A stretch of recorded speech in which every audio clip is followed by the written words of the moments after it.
Hey, what's going on, nation? Keith Billis here. Two dads in a lab trying to be, we are trying to be 2% better on the eve of Father's Day weekend. I'm here solo today. My good friend, my brother from another mother, Di Manuel, taking a day for himself. Important, gentlemen, take self-care, right? I know we're always so focused on taking care of everybody else. Well, take care of yourself. But I'm not solo. Oh, no. We're two dads. We're not the one dad. No, two dads. So the second guy, I went and dug him up. Oh, wait, hey, I went and dug him up. I went and dug him up. Yeah. I dug him from down under.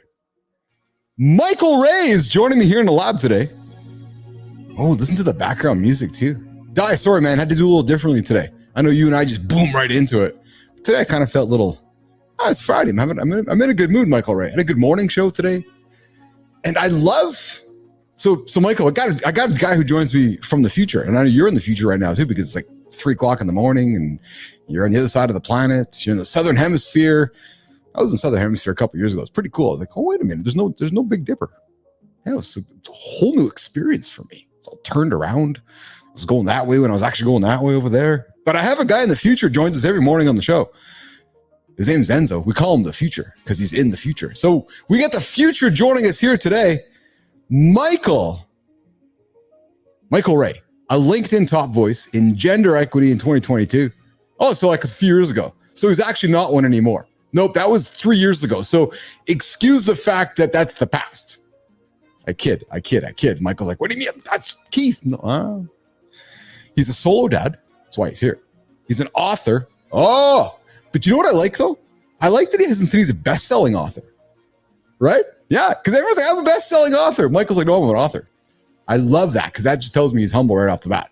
Public speaker, blogger, master of ceremonies, an advocate for equality and change. Yeah, I said advocate for equality and change. Let's not pause any longer. Let's invite Michael Ray to the show. Dude, I just got the sound effects. Oh, I just got the sound effects rocking and rolling today. Di's like, but Keith, why don't you use the sound effects when I'm on the show? I'm like, well, because Di brings the West Coast vibe. It's that old kind of. Michael, speaking of vibe, you got up in the middle of the night for me, for us, for the show, for all the dads around the world. And for that, I am extremely grateful, or I am humbled, or I don't know what to say. Because right now where you are, it probably sounds like this.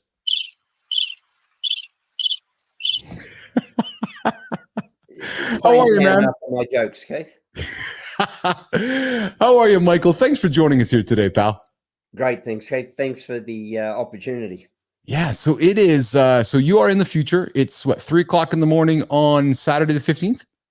Yep, and I just happened to have written down the lotto numbers for you. Oh, excellent. Let's write them down, nation. We got them. Oh, that's awesome. That's awesome. So we have been playing tag on LinkedIn for a few weeks, trying to get this connection together. And, I thoroughly enjoy your content. I enjoy the stuff you post. And I tease about the fact that it was 2022. You celebrated for equity and so forth. Solo dad. Let's get into a conversation about Michael Ray and why, and not in a self-amusing fashion, but why did you want to be on the show with myself and Di? Oh, Keith, I like your work, and I'd never say no to an opportunity to spread the good word of myself. So yes. And you know what? When I knew it was Father's Day weekend, and I saw that I was able to bring a friend over from down under, I'm like, yes, let's do this. Let's have a good chat. So Father's Day. What are you doing this weekend coming up? Well, we actually celebrate Father's Day in September, Keith. So we may be in the future, but we're a bit behind you.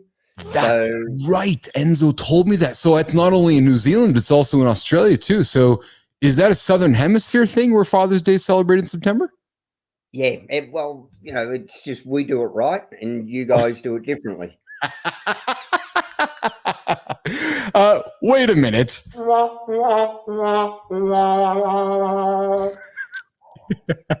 I will tell you, when I was down in Australia, I went and swam with some white sharks with Rodney Fox Adventures a couple years back. And while we were out there, they're like, yeah, look up in the sky and you're not going to see the Big Dipper. I was like, right. Yeah, we have the Southern Cross.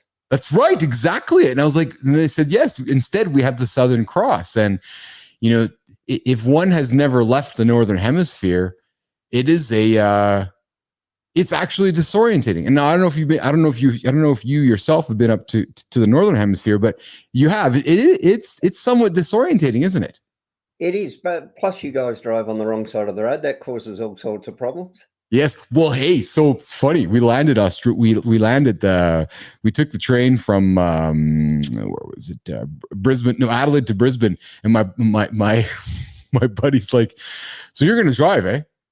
And the whole time I booked the car, booked the whole trip, I'm thinking he's driving. We get there and he's like, you're gonna drive? And I was like, yeah, all right, I guess I'm driving. So we're driving stick, we're driving on the other side of the road, we're driving in a foreign place. And it was an experience that, you know what's funny is that dads, it's funny because we're not here to talk about my experience in Australia, but dads everywhere can relate to what you and I are talking about right now, right?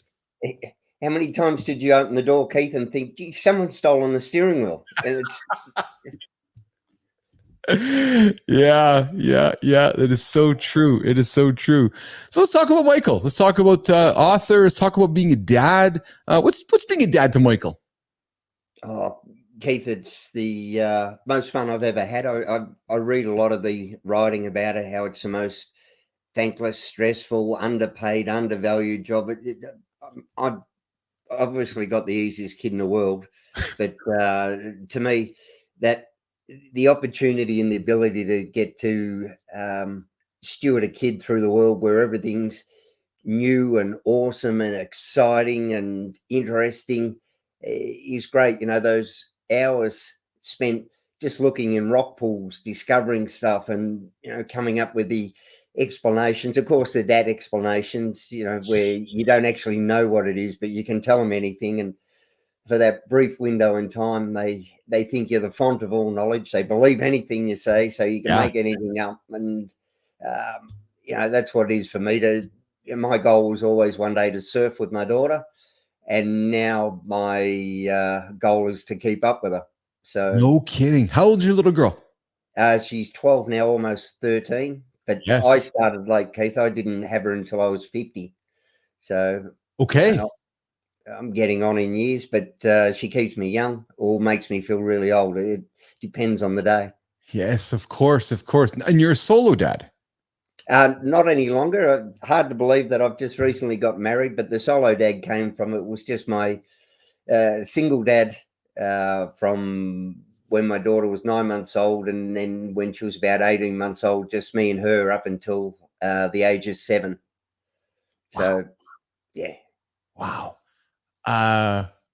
If I may ask, what precipitated single father? Did mom and Michael go separate ways, or?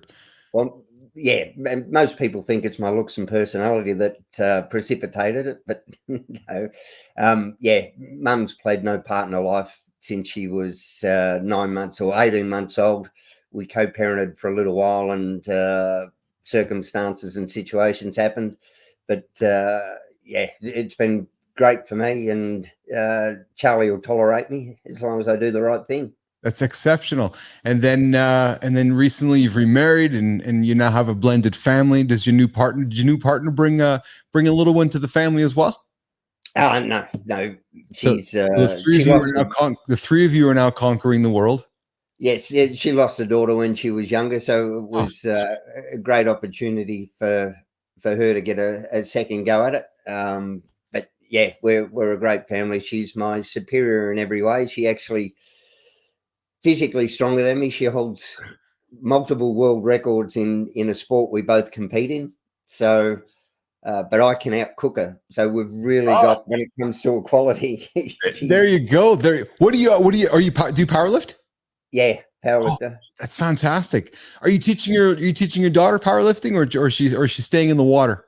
No, she held her first Australian record at 11 years old. So lifted just over double her body weight in a deadlift. My wife holds, I think, about 40 world records.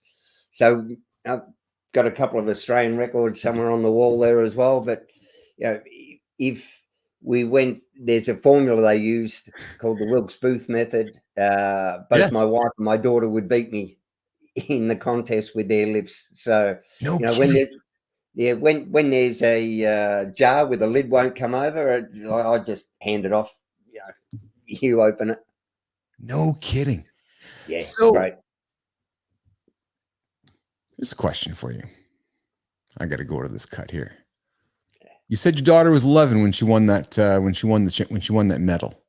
Yep. There are people that would ask the question, or would maybe chastise you. Michael, your daughter's 11 years old, powerlifting, lifting weights. She's not developed yet. What is she doing lifting weights? What is she doing in the gym, Michael? Why are you pushing her? Rah, rah, rah. Let's address the elephant in the room of people going, what? He's got his daughter powerlifting at 11 years old? Yeah. They're all old wives' tales and not my wives' tales. As long as it's appropriate and reasonable for the individual, it's good. But it's so much more than just sport. The growth and the confidence. She loves beating the boys, but now she's turned it around where I don't need to beat the boys. I just need to beat myself. So she beat the boys in the contest, lifted more than that. So yeah, what do you do? It's what she wants to do, and she's quite good at it. I'm fully supportive of that. I asked the question because that's what I'm paid to ask. But I don't. But the question bothers me because it's like, we all know strength is the magic. We know strength is the magic potion to life. We know strength makes us live stronger. We know muscle mass. We know all that is good. Now, I know that, Michael's not jacking his kid up with steroids and human growth syndrome, all that at 11, 12 years old. He's probably feeding her well. She has an interest in lifting some weight. Her dad does it. Let the kid lift some weight. Like, honest to God, let the kid lift some weight. Let the kid enjoy some time with their dad. And because I'm certain you have been questioned about that. Am I wrong? Oh, 100%, Keith. But also, too, it's just garbage. Yeah, just rubbish. She's not going to have to worry about osteoporosis at any stage in her life. And, well, you know what? And think about the great habits she's learning right now. Yeah. Because you don't get strong by accident. You got to, we talk about discipline on my morning show all the time. We talk about here in the lab, discipline and all those things that are important to move forward. And the things that your daughter are learning by showing up and lifting up a heavy thing and putting it down every day, that's exceptional, man. That's exceptional. Yeah, she loves sport. She plays our version of football, so AFL. No heads, no helmets. Won't play soccer or basketball because there's no tackling. And she's just a beast on the field. But, it's what she wants to do and wants to be strong and wants to challenge herself. So why wouldn't I let her? Yeah, well, exactly. And I got my good friend, my co-host in the mornings, Christopher Keach, joining us from Los Angeles. And he's right. You don't get strong by accident, and yeah, I hear that argument too often from people, and it just bothers me because there's and you know what? I'll just say this too. No doctor standing in front of me that looks like he should be in the gym should tell me that my 11-year-old should not be lifting some weight. There's too many doctors out there that should go look in the mirror before they're offering up advice. And I'll leave that there with this. Yeah. So let's continue down the path of teaching our children good discipline and good morals and good values. And it sounds to me like that starts in the gym for you, because it starts there for me too. And my kids on the other side of this wall, there's a big, massive gym, and my kids know that, it's, being healthy is not by accident, doing little things every single day, creating that discipline. So let's continue down the path, Michael, about teaching your daughter about these ideas of discipline and taking care of herself and so forth on this eve of Father's Day weekend, really. Yeah. We're the example for our children, Keith. So it's not so much do as I say, but do as I do. And yes. We all train. We owned a few gyms as we've travelled through life. So she's grown up in a gym. She loves to box, but I get down and train the football team, and she apologises to the team to start with. Oh, Dad's gonna do this, and your legs are gonna hurt. I'm sorry, guys, but Yeah. we've got to do it. And so it's good. It gives her a self-confidence and the realization that it's failure is part of it. Yes. So we set our goals, whether we reach them or not. It's a journey that as long as we're striving, and year by year, bit by bit, she improves. It's easy when you go through the rest of the hours of the day with your daughter to bring those lessons that she learns in the gym to every day, isn't it? Yeah. You do the work, you get the results. You don't complain about the results you didn't get from the work you didn't do. Yeah. So cliche, but cliches are often very true, aren't they? Yeah. It's what I always talk when we talk about stereotypes, Keith. It's both the power and the problem with stereotypes isn't that they're untrue. It's that they're insufficient and incomplete. They make that one story the only story. And, it's like a bag of Skittles. I want to see all the other stories. I don't want to reach in and know that I'm going to get a red one. I want to see what colors are in that bag of Skittles. Dude, you're full of sound bites, man. I'm just pausing along here. I'm just gonna lob balls up across the world and let you hit them back to me. We can just create content. Bang, bang, bang. We invite you back in a single day. We're gonna make a 60-minute show with 1-minute segments the whole way. It's just gonna be brilliant. I love it. Hey, Michael, so I wanna get into a topic that there are men out there, there are dads out there that have experienced with you. Raising a child from 9 months and just going to work. And what I mean by going to work, I don't mean going to work. I mean living life. It's like, okay, me and you, kid, you and me against the world. I don't know if there are many dads that have these conversations or hear these conversations. Talk about that. Talk about being a single dad, a little baby, the challenges, that journey, thinking about dating again one day, thinking about bringing another female into your daughter's life, like that whole journey from she's a baby to, you said at 7, there's a lot happening there for you as a human being, Michael Ray, going from, a former relationship, you got a child, you got there's a lot to unpack there, Michael. There are guys listening and will be listening to this one day going, okay, somebody speaking to me right now. Can we start that journey together, Michael? 9 months. Oh, Keith, I grew up in a stereotypical heteronormative family where Dad went to work, Mum ran the household. They raised 3 kids. 2 of them turned out, pretty good. And then there was me. And in the beginning, before my daughter had shown up, if you had have done a straw poll on who was better suited to raise a child, whether it was a cheese sandwich, a houseplant, or me, I'm not saying I would have come last, but it would have been a tie for second.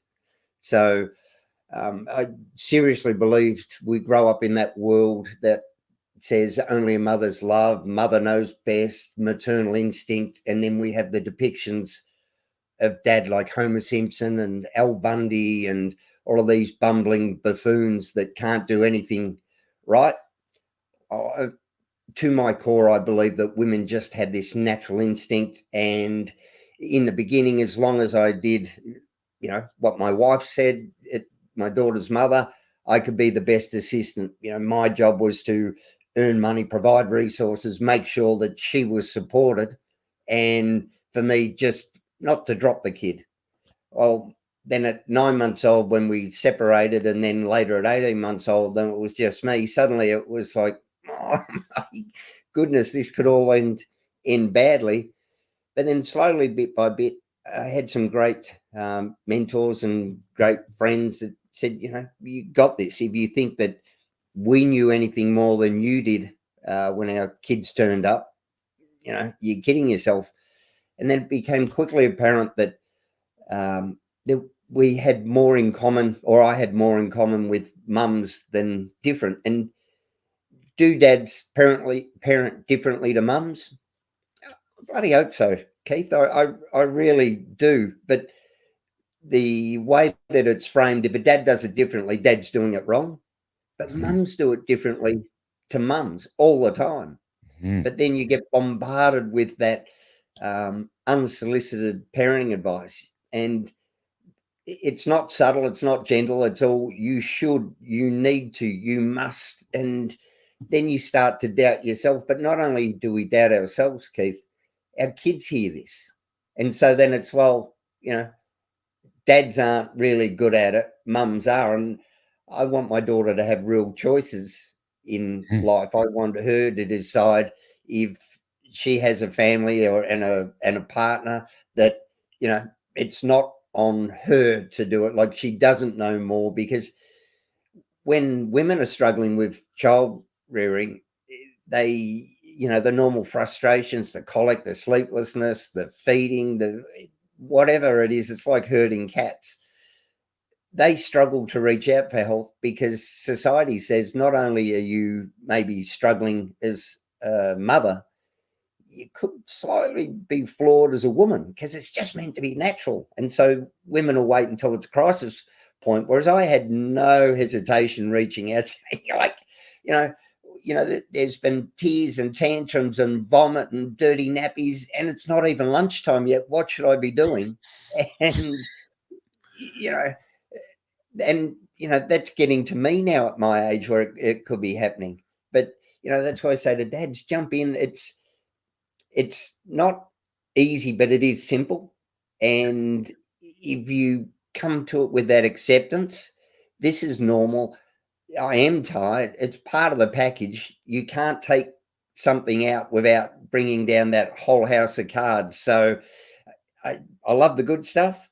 The not so good stuff enables the good stuff. And I'm not going to miss a moment of it, because, tomorrow will be a different day. And if you just have a bit of a laugh at it, and you go, you're kidding. Like, how long has this been going on? Why do we still have kids? Sometimes there's got to be something good coming. Like, and then you get to that great stuff, just, some of those hugs, or when your kid falls asleep on your chest, or, you've been out for the day and they're asleep in the car in what I call a fun coma, where you've just run the legs off them, and it's just great. And you get home and you tuck them in, and, there are those moments where you walk in at the end of the night, you've walked through, you've switched the lights off, the kitchen's clean, you've got everything away, and you open the door and you're looking at that kid and you just watch them, arms everywhere, and you're thinking, my shoulders would be in agony. And you can literally stand there for minutes until you hear that little voice, Dad, you're creeping me out. What are you looking at? And so, sorry, Bob, I thought you were asleep. Oh, we're hanging out with Michael Ray here. Keith Billis, Michael Ray joining me down under, two dads in a lab, trying to be 2% better. Di Manuel is taking some time for himself here today. Get better, friend. Sending lots of love here from the lab, and I know from down under from Michael. Michael, at this point in the show, we typically like to wrap it up around now and to leave with an actionable tip. And but when we come back for episode number 2 with Keith and Michael, two dads in a lab, I want to continue the discussion about solo dad and those proud moments. And, she's 12 now. Some of the challenges you've had along the way. But before we go there, I want to wrap up with some of those guys right now that are in the early days, when you were in it, 9 months, first year and a half, second year, third year, and you look back on it now, you're like, oh yeah, it was only getting easier every single day. Give a guy tuning in right now who's in the early days of his experience as a single father with a little child, be it a baby, be it an infant, toddler, one thing, one golden nugget. What are you giving him? Keith, my thing is, do not believe for a second that the day your child's born is when you've become a parent. That's when you begin becoming a parent, and you keep becoming a parent every day after that. It doesn't get easier because our kids mature. It gets easier because we grow and mature. Parenting isn't so much about our children, but it's about us. It's that, beautiful Viktor Frankl thing. It's how we respond to these challenges that's on us. And it's okay to be unsure, and it's okay to worry.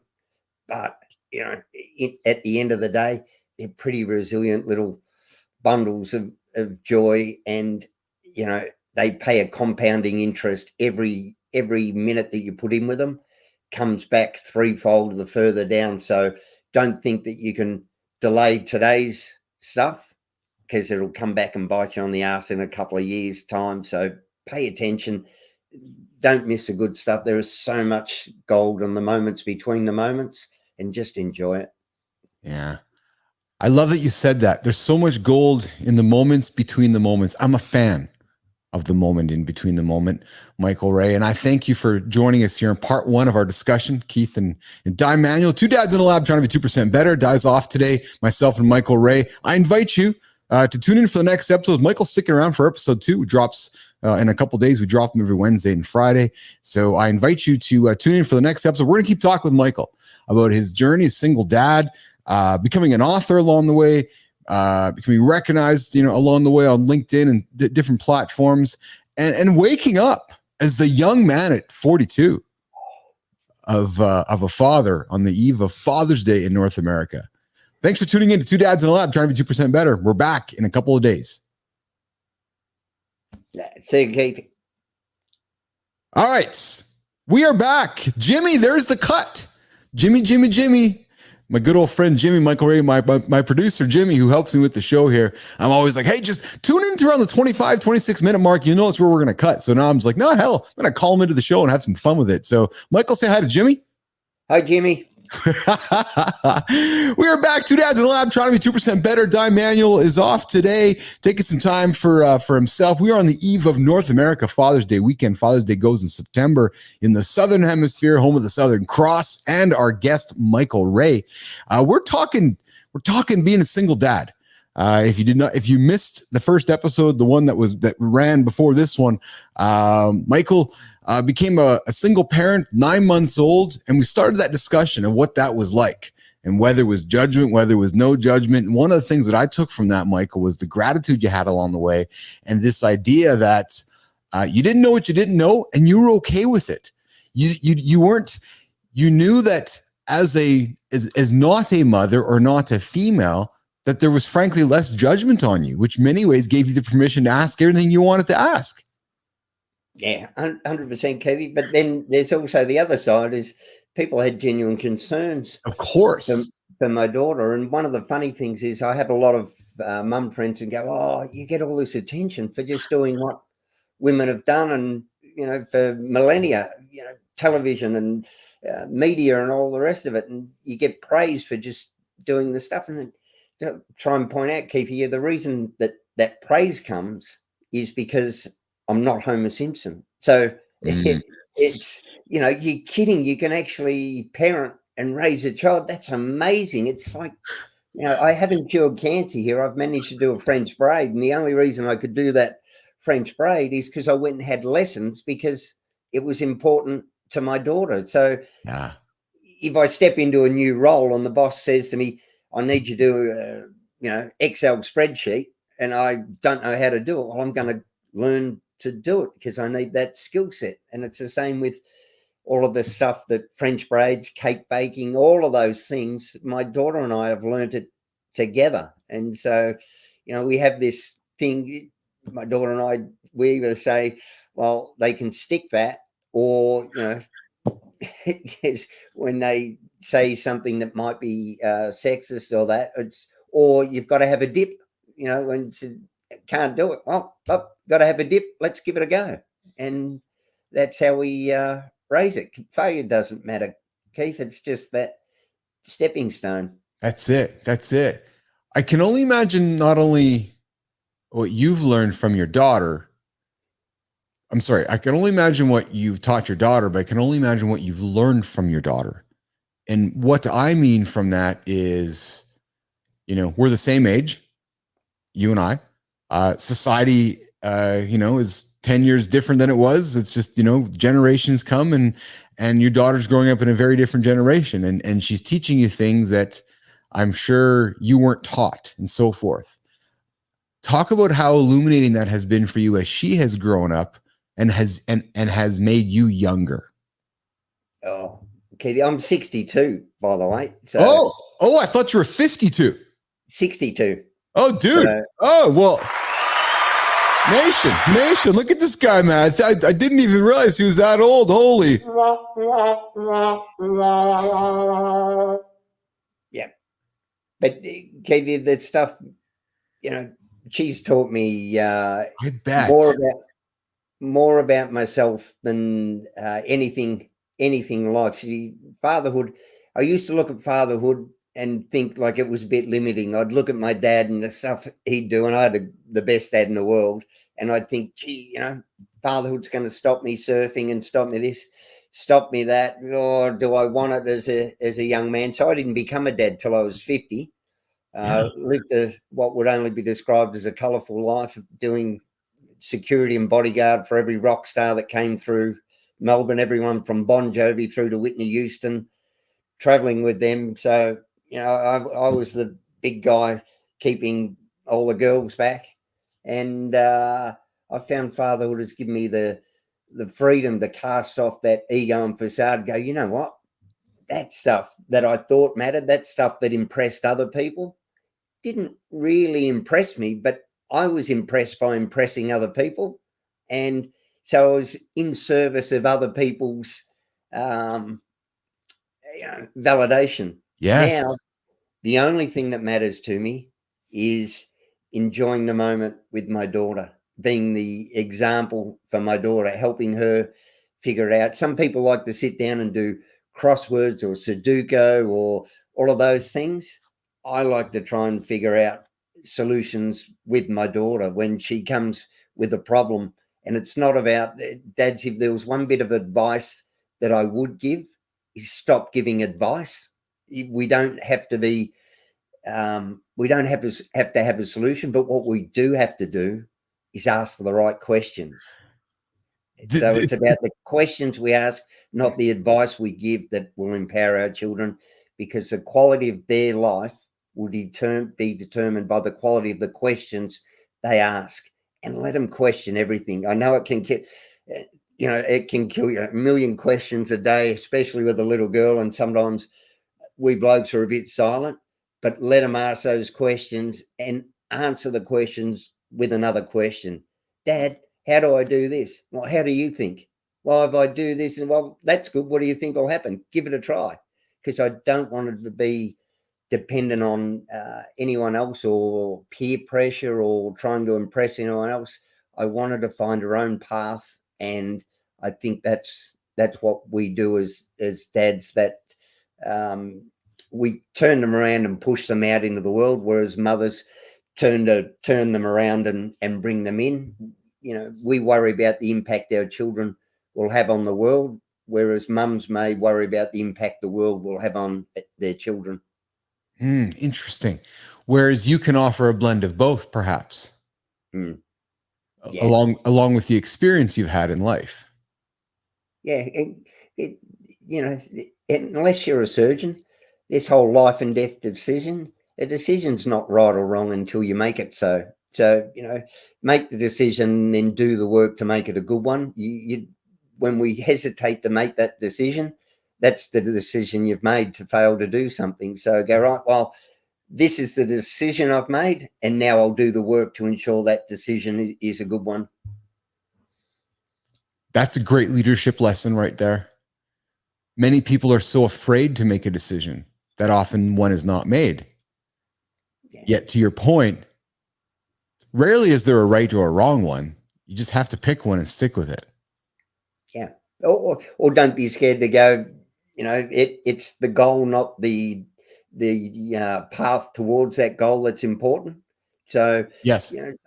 And I think, especially in today's society, we've got all these calendars and scheduling and long-term goals and short-term goals and all the rest of it. And I think that adds to a lot of anxiety, because I thought I would be here and here and have done this and achieved that and ticked all this. And then when you stop hitting those targets or goals, suddenly milestones. It becomes stressful, where it's, I'm going to meander a bit. Some of the best discoveries we've made have just been meandering through things, or we'll do a road trip and we'll see a sign that says something. Let's go.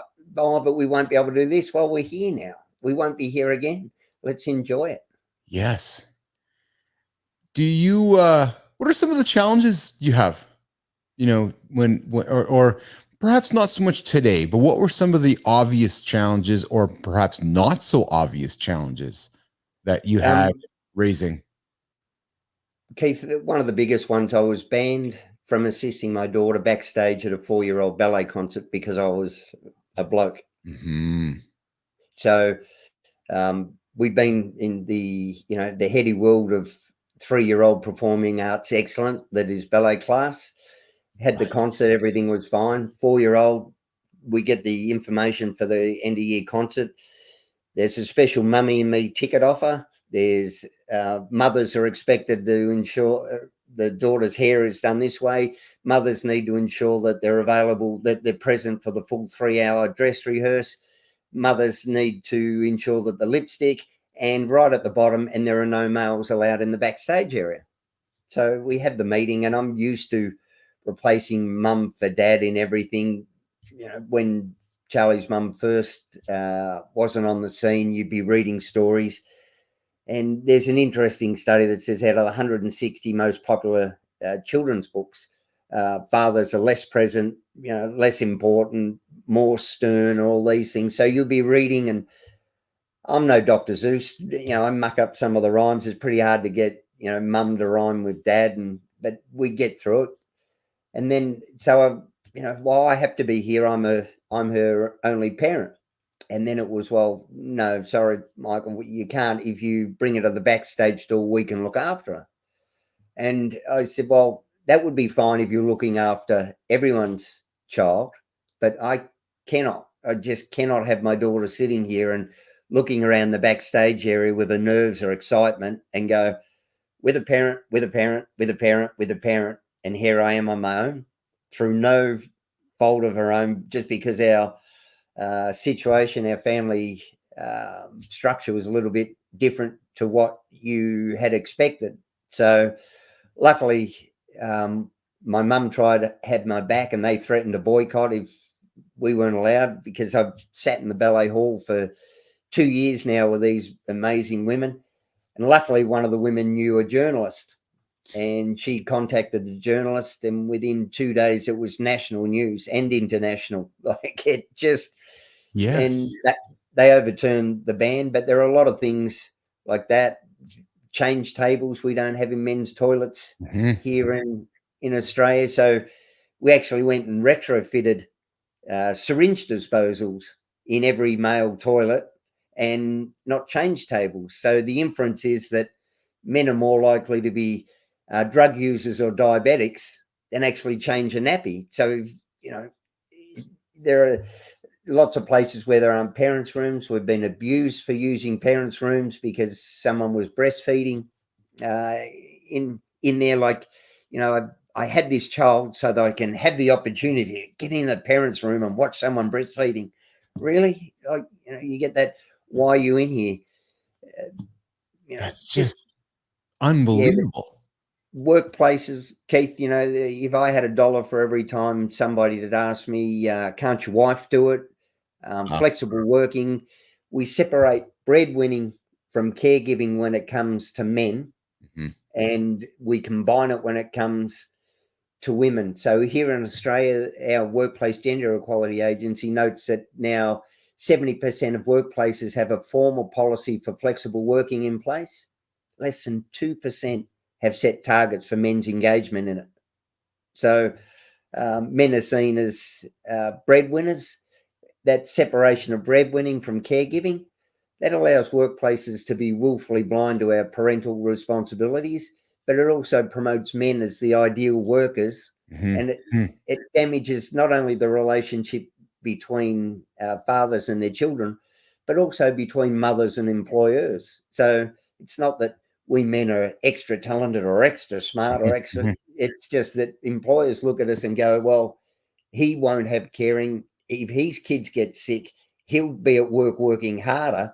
We'll give him a little bit more money, more opportunity to be able to provide for his family, mum will just, she'll be in and out, school calls, she'll be gone. So all of these things play into it, Keith, and it's death by 1,000 cuts. Next time you're at the supermarket, have a look at the packaging on products. Charlie noticed, my daughter noticed at 8 years old, one day we're just in the supermarket, she said, Dad, why are there no boys on any of the packets? I don't know. So we walked the aisles, 28 products with a person on them. Out of 28 products, only 3 had men. Everything from laundry powder to dishwashing liquid to baby products to baking products. Yeah, because so at 8 years old, my daughter's being told domestic duties, women, men, leave them out. Wow. Yeah, those subtle inferences, right? Walking through the shopping center and the grocery store, and because if the inference is that, well, the mom's in the store grocery shopping, well, then the mom's going to relate to the mom on the package. Yeah, but you would think, gee, if I was a mum and I'm sick of doing all the housework, here's one with a dad. I'm going to take it home and leave it strategically positioned and say, yeah. Michael, talk about dating. Talk about trying to add that to your life as a single dad, and to the gentlemen listening right now that are considering the idea of dating again, single daughter, those emotions and feelings of okay, I need to go take care of myself now, some of my emotional needs. I can't just keep giving. Let's talk about this for a few moments before we wrap up our discussion with Michael Ray and Keith Bellis, your 2 dads in a lab. I feel like you got to come back. We got to talk Bon Jovi, Whitney Houston. We got to talk pre-50, man. We got to talk. Maybe you got to come on the other show. My morning show might work out well for you too, because it happens in, well, no, it's actually be 1 a.m. because it was a few hours ago. But regardless, I want to hear about dating. I want to hear about that and when you started to explore it. Because again, there's guys listening going, tell me something, Michael. Give me something to hang on to, that there's hope for me as a young man, single dad, old man, single dad, and I want to go on a date. Keith, for the first 5 years, I'd made a conscious decision to stay single. And at that stage, I'd waited my whole life for this kid. And then when I got her, and then the divorce, it was an acrimonious divorce, child withheld. And I was sick at the time, found out 2 weeks after we separated that I had an undiagnosed condition where my future wasn't guaranteed. So it was a dark time, Keith. Suddenly it was finally get this kid. Now I don't get to see her, and now she may not even remember me going up. My future wasn't guaranteed. Some lumps and bumps that needed some good treatment. So it was just that anything for another moment with my child, anything to be more involved. And then when I got the opportunity, it was sort of like, wow, I don't want to miss a minute of it. So I didn't feel the need to date. And in fact, everyone said, oh, how do you manage as a single dad with a kid and work? And well, I actually found that easier than having to consider someone else's well-being within that relationship, to be a considerate partner. It was great. I'd get home from work, pick my daughter up from my mum's place, who would give me a bit of a hand, and it would be Friday night. We'd, our usual fun dinner, and then it'd be in bed watching David Attenborough, and then Saturday it'd be another great. So it was just, I wanted to enjoy every minute, because we also didn't know if a mum was going to re-enter her life. So it was just, I want to make time with it. But then when I met my amazing wife, it originally started with, gee, this girl's a lawyer, a psychiatrist. She's got all of these qualifications. She holds all of these world records. This would be a great girl to have in my tribe for great examples for my daughter. But then when I learned that my now wife had lost her daughter in a car accident at 4 years old, the two of them together were just, and I thought, how good is this? And it just developed. I couldn't miss this opportunity, Keith. But in the beginning, it's not like, even with my head, I had so many women interested, but it was more about my daughter. It was like I was a bloke at the beach with a cute puppy and a skateboard, and everyone's, oh, and um, uh, I didn't want some people coming in and out of my daughter's life. So if there was dating going on, it was well away from my daughter, and no one got introduced. But it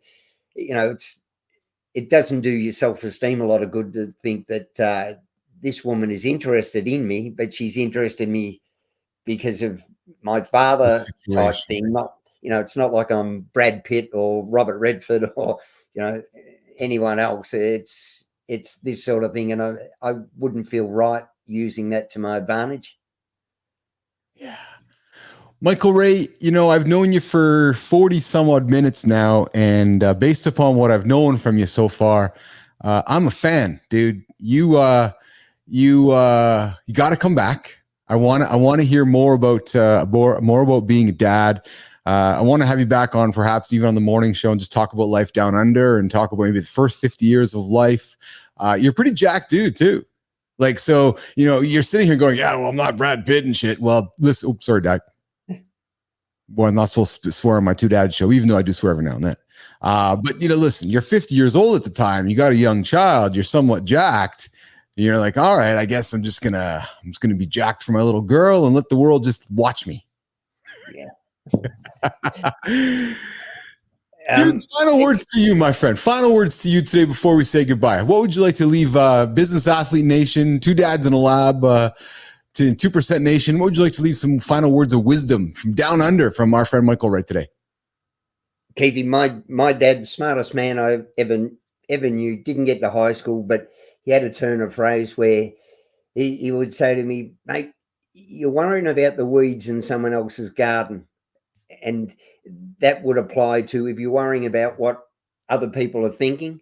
And he'd say, rather than trying to figure out why the weeds are grown in their garden, spend a bit of time trying to figure out why you even care.